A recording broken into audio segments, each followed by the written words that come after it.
La dose de fentanyl qu'a reçue la petite Alice était 3 fois trop forte.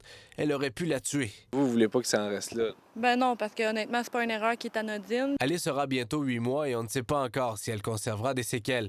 Devant la gravité de la situation, le Conseil de la protection des malades réclame une enquête de l'Ordre des infirmières. Pour savoir ce qui est arrivé vraiment, surtout que l'hôpital ne veut pas livrer grand-chose aux parents. L'enquête interne de l'hôpital ne blâme personne et refuse d'admettre l'erreur. Même si l'hôpital nous dit n'importe quoi là-dessus, là, c'est une faute. OK?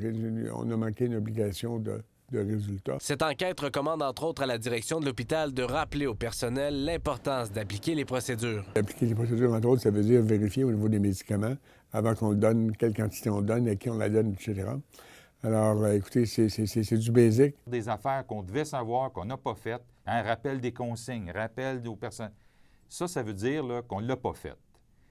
J'aimerais ça qu'on soit plus transparent. C'est toujours bon de faire des rappels de procédure. Effectivement, le personnel devrait se mettre à niveau, mais souvent, à cause de la surcharge, malheureusement, c'est déficient. Le syndicat qui représente l'infirmière qui a administré par erreur la surdose au poupon dénonce les conditions de travail. La pénurie de personnel, la charge de travail qui est là, la vitesse d'exécution, c'est tous des facteurs aggravants pour des erreurs, des problématiques ou des événements malheureux qui peuvent arriver. Les parents d'Alice ont retenu les services d'un cabinet d'avocats de Québec pour les accompagner dans leur démarche contre l'hôpital.